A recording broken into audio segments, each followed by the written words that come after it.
لله رب العالمين. الحمد لله الذي خلق السماوات والأرض وجعل الظلمات والنور ثم الذين كفروا بربهم يعدلون. هو الذي خلقكم من طين ثم قضى أجلا وأجل مسمى عنده ثم أنتم تمترون. وأشهد أن لا إله إلا الله وحده لا شريك له، وأشهد أن محمدًا عبده ورسوله أرسله الله بالهدى ودين الحق ليظهره على الدين كله وكفى بالله شهيدا.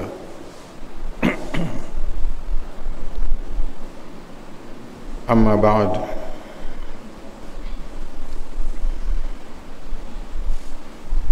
Allah subhanahu wa ta'ala ametuhusia katika Qur'an na wasia wake ni muendelezo wa wasia aliotoa kwa umma zilizopita kabla yetu, kwamba anataka katika maisha yetu haya duniani tuishi kwa kufuata utaratibu wake.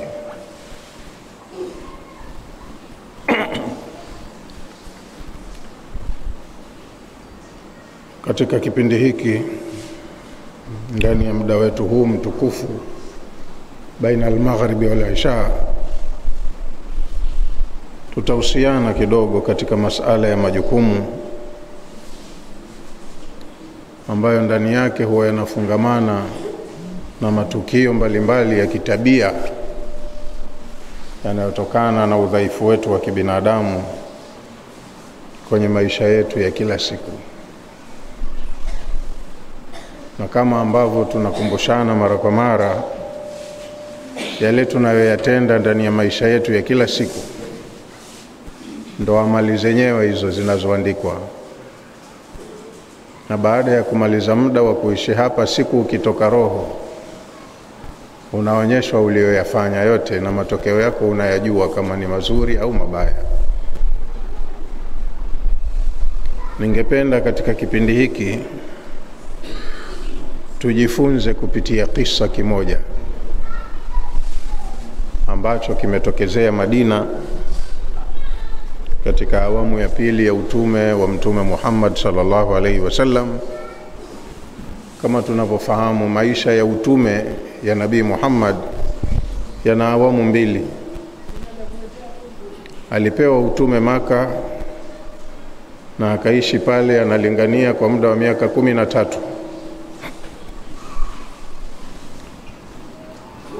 Mwendo wa kukubalika kwake ulikuwa unaenda taratibu. Hakuwa na nguvu Maka, na kwa kipindi chote cha miaka 13 Maka hakuteremshiwa sharia wala hakuwajibishiwa ibada, isipokuwa alikuwa analingania akida ya Uislamu na anazungumza kwa hoja na dalili kumtambulisha Mola wa haki anayestahiki kuabudiwa, kwa sababu watu wa Maka walikuwa wanaabudu masanamu na alikuwa ana kazi kubwa ya kuwaachisha ibada ya masanamu walioirithi kwa wazazi wao na kuwaelekeza katika tabia ya kumwabudu Mola mmoja aliyeumba. Lakini baada ya miaka 13 ya kazi ngumu ya Maka, Mola wake alimpa amri ya kuhama, ahamie Madina, na ilikuwa ni mpango mkakati. Hii awamu ya pili itakuwa kwake sasa anaenda kupewa majukumu ya kuisimamia jamii ya Waislamu kama dola Madina pale. Kwa hiyo aya za Madina ziliteremka nyingi, zikaja na sharia, kwa sababu jamii ya watu lazima ikisimamiwa iwe inasimamiwa kwa misingi ya sharia. Kifanya kosa fulani wapewe adabu fulani, likitokezea tatizo fulani hukumu yake ni jambo fulani, kuja kuweka sawa mwenendo wa maisha ya waumini kwa ujumla. Madina ndo aliteremshiwa sharia. Na Madina mtume aliteremshiwa ibada, kawajibishiwa ibada nyingi Madina, sio Maka. Na pia Madina ndiko ambako alikuwa mtume wetu sallallahu alaihi wasallama anapewa miongozo ya kiuongozi, ya kiutawala, kuweza kuidhibiti jamii ya watu ambao anawaongoza. Katika sura ya 24 kuanzia aya ya 11 na zinazofuata mbele yake hapo, aya ya 11 mpaka ya 18, kuna kisa kilitokea Madina. Kisa hiki kwetu kina mafunzo makubwa muhimu sana. Ningependa tukipitie, alafu tuchanganue umuhimu wa mafunzo tunayoyapata. Aya ya 11 inasema, innal ladhina ja'u bil ifki usbatun minkum la tahsabuhu sharran lakum bal huwa khairun lakum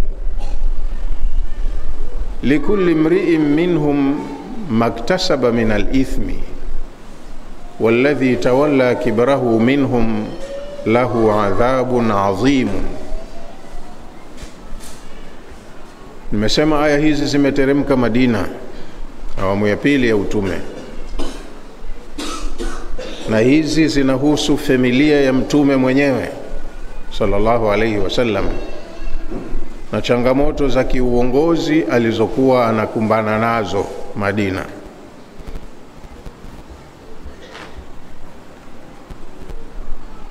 Innal ladhina ja'u bil ifki, hakika ya walioleta uzushi. Al-ifku ni uzushi. Watu kwenye maisha, kwenye mitaa, miji, ukaa wakatunga mambo tu, alafu wakayasambaza mitaani. Ni mambo maarufu kwenye ulimwengu wetu wa sasa, masala ya propaganda. Taka kumchafulia mtu jina au kuiviza jamii fulani, chama fulani, kundi fulani, sisi tuwe juu, tulidhibiti. Basi hutengeneza tuhuma, shutuma za uongo, zikapambwa hivi na ukweli, halafu zikasababisha maafa au madhara makubwa kwenye jamii. Sababu ya aya hizi kushuka, uzushi wenyewe uliozungumzwa hapa ni tukio la safari ya kijeshi aliyoenda mtume sallallahu alaihi wasallama, na alikuwa kwenye safari hii kaambatana na mmoja katika wake zake, Mama Aisha radhiallahu anha. Mama Aisha ni mke pekee wa mtume aliyemuoa akiwa mdogo, bikra. Wake zake wote aliowaoa walikuwa ni watu wazima. Na Mama Aisha ni mtoto wa sahibu wake mkubwa Abu Bakar Siddiq radhiallahu anhu, ambaye naye ndiye mtu wa kwanza katika waumini wanaume kumwamini mtume, na alikuwa yuko karibu naye kwa hali na mali, kwa sababu Abu Bakar alikuwa ni mtu tajiri, alikuwa ni successful businessman, kama ambavyo na mke wake mtume wa kwanza alikuwa Mama Khadija ni successful businesswoman. Majukumu mazito aliyopewa mtume sallallahu alaihi wasallam ya kiuongozi yalikuwa yanamlazimisha wakati mwingine apate shida za watu ambao anawaongoza zinazohitaji gharama, pesa. Kwa hiyo mambo kama haya yakitokezea, hawa walikuwa ni supporters wake wa karibu sana, pamoja na wengine, lakini hawa walikuwa ni wa karibu sana, mkewe na huyu sahibu wake Abu Bakar Siddiq. Sasa mtume alioa mmoja kati ya watoto wa Abu Bakar Siddiq, ndio huyo Mama Aisha. Kilichotokezea ni kwamba baada ya safari hii ya kijeshi kukamilika, waliloliendea walikokwenda kwisha, wakapanga kurudi nyumbani Madina. Ukaandaliwa msafara kurudi nyumbani, kila kitu kiko sawa, haya msafara uondoke. Kama tunavyofahamu, wakati ule hakukuwa na magari. Vipando ni wanyama, watakuwa ni ngamia au farasi, hata wakati mwingine nyumbu na punda wanatumika kama vipando. Kwa hiyo Mtume alikuwa ana ngamia wake na huyu mkewe alikuwa ana ngamia wake, hawakupanda kwenye chombo kimoja. Sasa mama Aisha kaandaliwa vizuri mnyama wake, na ngamia hutengenezewa juu kama kibanda hivi, kwa mwanamke akiwemo mle ndani haonekani, kama kijijumba fulani na kwa kimemfunika. Lakini kabla ya msafara kuondoka, mama Aisha alisikia kwenda kukidhi haja. Katoka mle kwenye kijumba cha mnyama wake bila taarifa, akenda sehemu kujisaidia. Shughuli hii huwa haichukui muda mrefu. Kwa hiyo kenda kujisaidia, karudi kwenye mnyama wake. Lakini aliporudi akajikuta akapoteza kidani chake. Akatoka tena kwenda kukitafuta. Kimedondoka wapi kidani chake? Jua kina mama wani watu wa mapambo mara nyingi. Inawezekana gold yake imeanguka huko, akaona sio fair kuiwacha, kafata. Huku nyuma watu wakaamsha msafara kwa kudhania yumo kwenye mnyama wake. Mnyama kaamshwa, twende, kasonga mbele. Kitendo cha mama Aisha kurudi pale, msafara umeshaondoka. Akabaki mwenyewe peke yake pale. Afanyeje sasa? Apige mbio? Atawakutaje kwa mguu? Na yeye ni mwanamke. Mazingira yenyewe hatarishi, ni vita vitupu. Kwa hiyo akabaki kwenye eneo husika, akawa kachanganyikiwa. Kwa mujibu wa taratibu za kijeshi, zoezi kama hili la kuhama mahala mlipokwenda kwa operation maalum likikamilika, anabakia mtu mmoja mwenye jukumu la reki. Yeye hubaki mwisho kabisa. Watu wameshaondoka, lakini huku nyuma kuna kipi kilichoachwa, kipi kimekosewa. Yeye kazi yake sasa huyu kurekebisha. Sasa huyu alipofika pale eneo lilipokuwepo msafara, akamuona mke wa Mtume yuko peke yake, akasema subhanallah, huyu si mke wa Mtume huyu. Waliondokaje huyu akamwacha hapa? Sasa itakuwaje na hakuna kipando zaidi ya hiki kimoja? Yule bwana ana farasi, farasi wake peke yake. Alichokifanya, kwa sababu huyu ni mke wa Mtume, mke wa kiongozi, hawezi kumwacha. Akamwambia panda juu ya farasi, akapanda farasi. Yeye mwenye farasi akawa anaenda kwa mguu. Mama wa waumini yuko juu ya farasi, mwenye farasi kashika hatamu, anaenda kwa mguu, lakini anamuendesha mwendo wa haraka ili wauwahi msafara. Maana msafara kwa utaratibu huwa unaenda, alafu unafika pahala wanapiga kambi, wanapumzika. Wanaenda masafa ni marefu. Alikuwa na matumaini tutawakuta kwenye kituo wakiwa wamepumzika, na ni kweli wakafanya hivyo. Mama wa waumini yuko juu ya farasi, mwenye farasi kashika hatamu ya farasi, anamburuza kwa mguu mpaka wakaukuta msafara. Watu wote kwenye msafara wakashangaa, ilikuwaje? Maisha ya Mtume Madina yalikuwa yana changamoto tofauti kidogo na zile za Maka. Maka kulikuwa kuna ukafiri, alipata upinzani wa wazi kwa makafiri, na ana uhakika hawamkubali, hawampendi. Lakini Mtume alipofika Madina ilisilimu kwa asilimia kubwa. Wakabakia waliokataa kusilimu, na Mtume hakuwalazimisha, kama Mayahudi na baadhi ya washirikina wenyeji wa Madina, lakini walikuwa wachache. Ila kulikuwa kuna bwana mmoja anaitwa Abdullah ibn Ubay ibn Saluli, jina lake la umaarufu anaitwa Ra'sul Munafiqin, kiongozi wa wanafiki. Tabia ya unafiki ilianza Madina. Maka hakukuwa na unafiki. Maka kulikuwa kuna imani na kufuru. Aliyeamini Maka alikuwa imani yake ina thamani kwa sababu anaamini hali ya kuwa anajua lolote litamfika.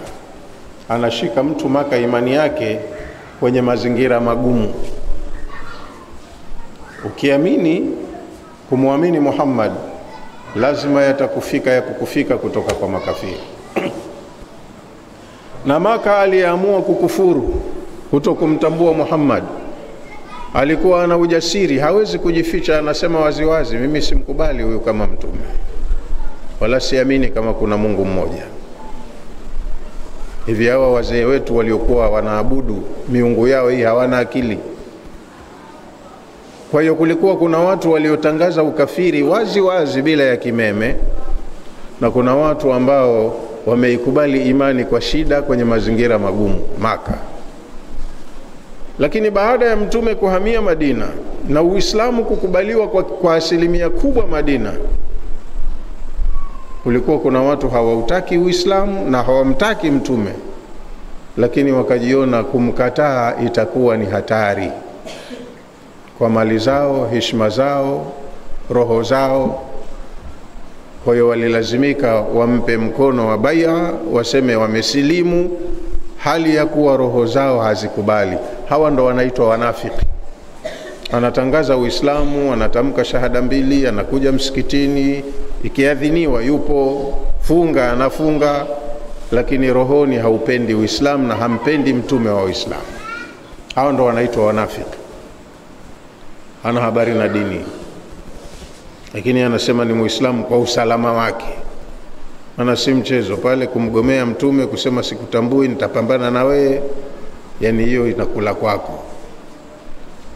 Kwa hiyo kama huyu Abdullah ibn Ubay ibn Saluli kabla ya kuja mtume pale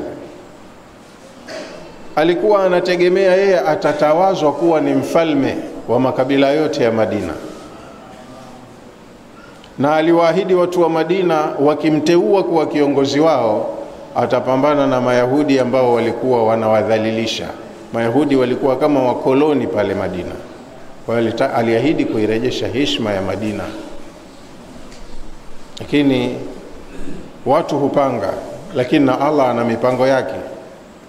Kitendo cha mtume kuambiwa ahamie Madina na akakubalika na watu wengi wa Madina, miongoni mwa hao ni watu ambao ni watu nyota kwenye makabila mawili makubwa, Aus na Khazraj. Akajikuta Abdullah ibn Ubay ibn Saluli kapoteza nafasi ambayo alikuwa karibu waifikie ya kuwa kiongozi wa watu wa Madina. Hili ndo lilotengeneza chuki kwake. Kama kwa lugha ya Kiswahili tunasema kuja kwa mtume Madina kaja kumtilia kitumbua chake mchanga. Kwa hiyo mgogoro baina yake na mtume ni mgongano wa maslahi. Maslahi yake yameshushwa chini. Kwa hiyo kajidai kusilimu mdomoni, lakini rohoni alikuwa hampendi mtume hata kidogo. Na sio kwamba hampendi katulia tu, anatafuta kila fursa amdemote. Anatengeneza kila michongo amsaliti kwa maadui zake wamuue ili yeye arejee kwenye ile nafasi yake. Kwa hiyo tukio hili Abdullah ibn Ubay ibn Saluli anahesabika ni sahaba wa mtume, ni Muislamu, alikuwemo miongoni mwa waliofuatana naye kwenye safari hiyo. Akasema hapa ninaitumia fursa. Alipomuona mke wa mtume kafuatana na yule askari wake wawili peke yao, yeye ndo akaanza kueneza uvumi kwamba huyu mtu wake zamani wenyewe mlikuwa hamjui. Njia ya mwongo fupi hiyo imeibuka leo live. Huyu mtu wake walikuwa wana mambo yao huko. Haiwezekani mke wa kiongozi unaondoka msafara iwe hawajui yuko wapi, yumo au hayumo. Kuna mambo mengine yakisemwa na yakatengenezewa ushahidi wa kimazingira, utaamini. Ushahidi wa kimazingira unaonyesha ni kweli. Kwa hiyo huyo bwana akaeneza uvumi kwamba mke wa mtume Aisha binti Abi Bakr Siddiq ni mzinifu, na huyu jamaa alokuja naye ndo mtu wake. Walibaki nyuma, wana mambo yao wenyewe. Watu walipolisikia lile jambo na mazingira yana kama kuonyesha ukweli kidogo, wakapatikana rumor mongers, wachuuzi wa uvumi au uzushi. Wengine ni wepesi wa midomo tu, karushiwa message na yeye anaiforward, na yule anaiforward, inatangaa kwenye mitandao kama kwetu ulimwengu wa sasa hivi wa mitandao. Lakini siku zile hakukuwa na mitandao. Mtu anasimliwa, analichukua kama lilivyo, na yeye analisogeza kwa mwingine, linasogezwa kwa mwingine, likaenea Madina nzima. Mtume sallallahu alaihi wasallam jambo hili lilimnyima raha, akakosa amani, alikonda, akawa hawezi hata kumtazama yule mkewe, na akamwambia nenda nyumbani kwanza kwa wazazi wako, bila ya kumwambia sababu. Yani mama Aisha yeye hajui kinachoendelea, lakini kajikuta tu mume wake kambadilikia, mawasiliano sio mazuri, ana dhofu, hana maongezi naye, na mama Aisha naye akawa mnyonge, hajui kinachoendelea, kwani kuna nini? Na Allah subhanahu wa ta'ala hakuleta wahi kwa karibu. Suala hili likachukua muda kidogo, siku zikawa zinaenda, hali Madina sio shwari, watu wanaeneza tu uvumi, mpaka Allah alipotaka kuliweka sawa akaleta aya hizi. Mtume akashushiwa hizi aya, innal ladhina ja'u bil ifki usbatun minkum, walioleta uzushi huu ni watu miongoni mwenu. Kama nyinyi ni waumini, basi ni hao hao waumini miongoni mwenu ndo wametengeneza uzushi huu. Kwa hiyo lugha tu iliyotumika kwa mtume ikawa ni nafuu. Kule kuambiwa hili jambo linalokuthakili moyoni ni ifkun, uzushi, ikamuosha roho yake kwamba hii taarifa sio kweli. Hapa kuna mambo ya propaganda za kuchafua jamii, ku create inconvenience na kufanya watu wawe hamkani. Hakuna linalopangwa likaenda, kwa sababu ya maneno tu wameabuni watu, yakawa yanasambazwa mtaani. Anakataza zinaa, lakini mke wake mwenyewe mzinifu, anachepuka nje.